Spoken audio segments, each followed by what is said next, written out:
Então, gente, seguimos. Eu gostaria de falar sobre um termo, um conceito, que eu ouvi esse termo e passei a utilizar em todos os cursos. Praticamente quase todas as aulas eu falo sobre isso. Chama-se culto ao vintage. É uma história um pouco longa que une muita coisa que eu ouvi de vários profissionais que eu admiro, vários artistas que eu admiro, mas que principalmente me foi abordado no Mix with the Masters pelo Chris Lord-Alge, que é o que me fez criar essa reflexão e esse conceito. Culto ao vintage. O que acontece? O que é isso? Acontece que hoje em dia a gente tem uma super expansão do nosso mercado em termos de tecnologia musical. A gente tem fácil acesso a microfones, a placas de som, a interfaces, a monitores de estúdio, a pré-amplificadores, a câmeras. E isso é muito bom.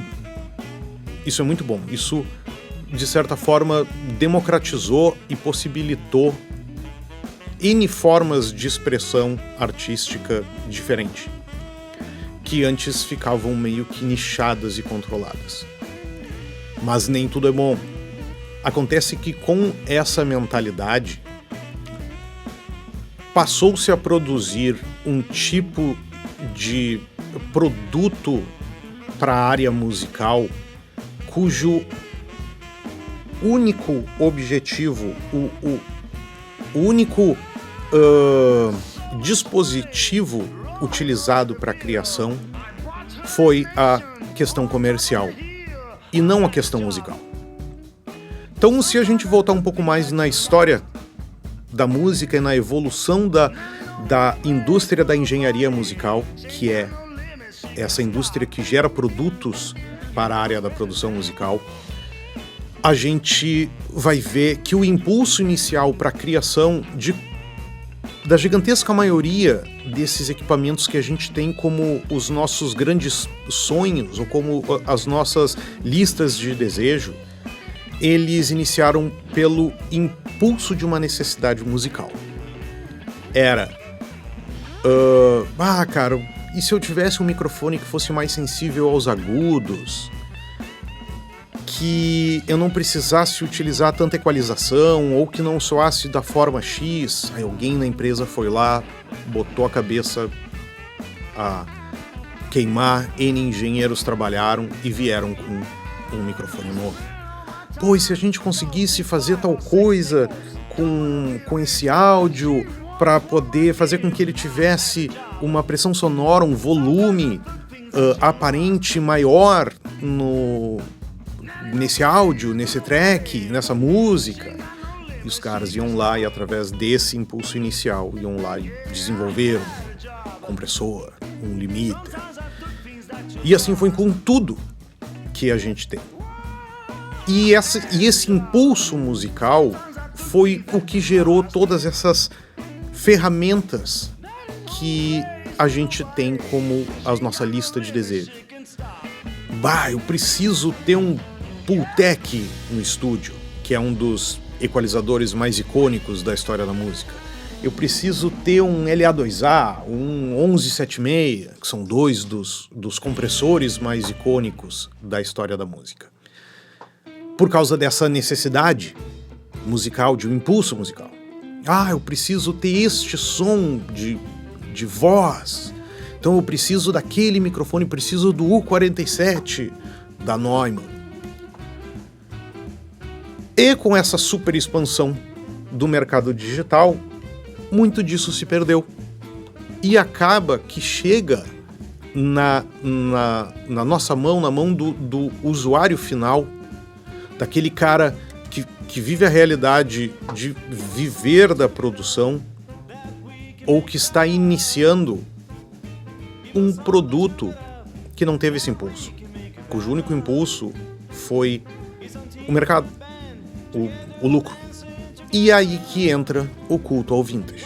Então, quando um produtor X ia lá e pegava um microfone novo, que não foi produzido com esse impulso musical, ele diz: bah, mas não tem o som daquele microfone lá. Então ele segue usando aquele equipamento.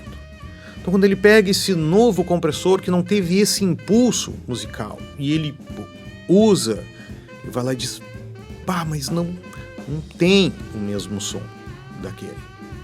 E ele segue utilizando o antigo.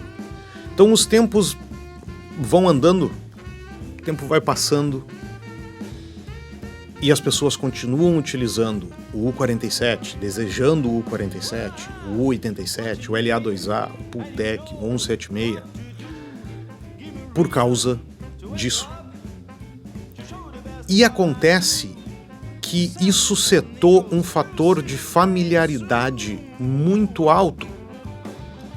Talvez as novas gerações não vão ter isso tão arraigado na sua cultura, mas ainda assim vão ter, porque as pessoas seguem utilizando, desejando e indo atrás desse tipo de equipamento. Isso é o culto ao vintage. É por isso que quando tu ouve uma guitarra Gibson plugada num amplificador Bassman da Fender, imediatamente aquilo te soa: pô, mas tá tribom, por causa deste fator familiaridade. E é por isso que existe esse culto ao vintage. Ah, que legal, Matheus, ótima informação. Para que me serve? Para que tu comece a pensar o tipo de equipamento que tu quer ter no teu estúdio. A gente vive tempos onde viver de uma cena local, de produção, é complicado. Nós temos um mercado pequeno, com muitos impostos, e é difícil da gente comprar equipamento. Então que a partir de hoje, tu pelo menos procure o equipamento que tenha esse impulso, ou que ele tentou ser reproduzido ou talvez inspirado em algo que te traga esse fator de familiaridade. Isso vai ajudar demais tu a chegar naquelas texturas que tu procura e que os teus artistas procuram. Como eu disse, alguns estilos mais que os outros, algumas gerações futuras menos que as outras. Mas isso vai seguir e é uma coisa que tem que se estar o tempo inteiro conectado. Lembrem, não é comprar equipamento, começar a guardar recurso para comprar aquele que o cara usa, mas é entender de onde veio, qual a história daquele equipamento, que empresa fabricou ele, por que ela fabricou ele.